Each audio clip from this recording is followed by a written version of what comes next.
Wala niya ang agriculture oil. Pwede mo kami gagamitin mo sa mga US yung pamasahe. Mamaya panoorin ninyo. Tignan Ginagawa natin ng kung mga gaano pamasahe. ka-powerful ang Daily C ng iPad. Yeah! Sabi na to.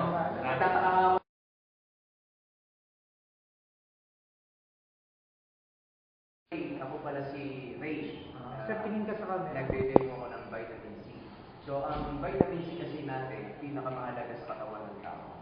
For short kasi natin ito, tayo walang vitamin C sa katawan ng tao. Diba? Ang vitamin C po kasi nito, yung Daily C, na tinatawag po natin na ascorbic acid, nagpapalakas ito ng immune system ng katawan ng tao. Kapag wala tayong vitamin C, ang mangyayari sa immune system natin shutdown. Dahil po kasi, walang kwenta lahat ng gamot kapag hindi mo sasalihan ng vitamin C. Kasi ang vitamin C po kasi, ito ang nagpapabilis ng daloy ng dugo o circulation ng dugo ng tao. Ang vitamin C maraming napapagaling. Katulad ng mga heart disease, arthritis, yung mga sakit sa mga buto, kulang ng collagen, mahina yung similya, kaya palakasin ng vitamin C. Kapag kinulangan tayo ng vitamin C, maaari kang sipulin, ka o lagi kang binabahin o minsan matamlay ka. Bakit? Kasi kulang tayo sa vitamin C. Ang vitamin C kasi, nakukuha lang natin dito sa mga bayabas. Diba? Nakukuha lang natin dito sa mga fruits, katulad ng mga mango, may vitamin C yan.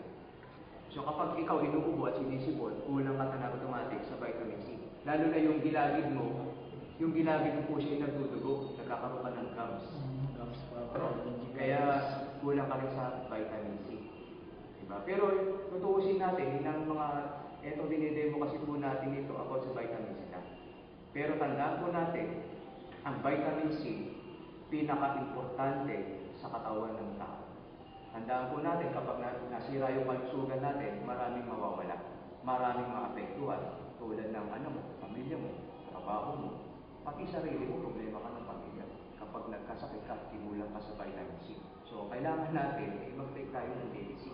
Yan po yung produkto natin. Kailangan po natin yan, mga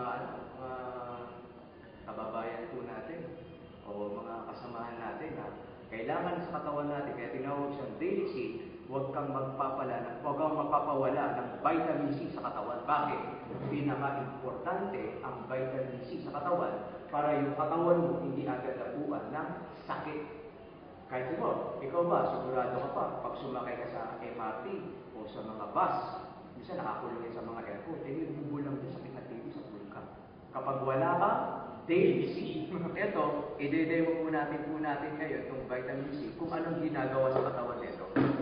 Tandaan niyo po, ito meron kaming binabawa na beta-line.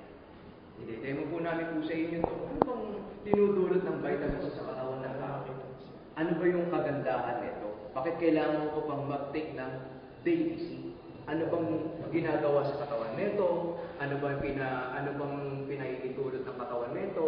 Ano ba yung benefits sa katawan nitong Daily C natin? So, dito natin malalaman ngayon sa actual demo natin. Ikutulad natin yung dugo natin, ikutulad natin sa ganitong kalagayan.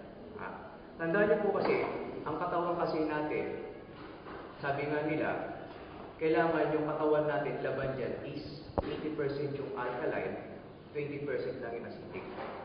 Bakit? Kasi kapag naging 80% yung acidic at 20% lang po yung alkaline, ang mangyayari po dyan, mabilis kang tumanda at marami kang sakit na mararamdaman sa katawan pag ganun ang sitwasyon ng ating katawan. Tandaan niyo po kasi, para ma-erase lahat dyan, kailangan natin mag-take ng Daily C. Sabihin natin, ito ang ating katawan. Ito ang katawan natin. Ito yung katawan natin, meron siyang dugo. Dinadalo yan. Compare natin yan, halimbawa natin. So, itong katawan natin, ang laging kinakain natin, masasarap na pagkain. Halimbawa, sa umaga, anong kinain mo? Hotdog. Yung magiging katawan mo. Tapos, uminom ka pa ng kape. Gandang urea na yan, toxin. Pagkatanghali, ang kinain mo naman, pumunta ka naman ng Jollibee. Matindi dyan. Pagkagabihan, naglasing ka. Uminom ka ng alak, magiging katawan mo. Tapos yung inaano mo pa, yung inihaw na taba. Anak, napakasarap yan. Magiging ganyan ang katawan mo. Ang pag-uwi mo sa bahay, pagagalitan ka pa ng asawa mo, naku, lasita na naman. Naku, kukulo naman ang dugo mo. Magkakaroon naman matitinding toxin sa katawan natin yan. Di ba, naki-stress ka na. Oh, kaya ito magiging sa katawan natin, magiging ganyan. Kapag naging ganito ang katawan natin, naku, delikado po tayo pag ganito ang ating katawan. Handa nyo, pag ganito ang dugo natin, naku, lagi tayong mainitin ng ulo. Kunting kibot lang, mainit na ulo mo. Pag wala kang pera pa, naku, mas matindi. Naku, lalalim lalo yan, iitim mo. Pag wala kang pera, naku, galit na galit ka. Yan talagang mangyayari sa katawan mo. Toxic na toxic talaga sa katawan ng tao yan. So, para mawala yan, kahit wala kang pera, o kunti lang pera mo, mag-take ka lang ng daily C, lahat yan magagamot. Etong gagawin natin, itong vitamin C na ito, ang ginagawa na ito, kung ganyan kalang klase ang dugo natin, ay konti lang po siya at hindi mo siya damihan. Kapag hinalo niyo po siya, ang magiging katawan natin, Yes! diba? Ang magiging katawan natin. Pag yan, konti lang siya, lalo pa kung damihan mo. O, diba? Pag dinamihan mo po siya, at dumating yung mga sakit na yan, mga disease na yan, na kinakain mo mga chicken, mga burger na yan, kaya na po linisin ng vitamin C yan.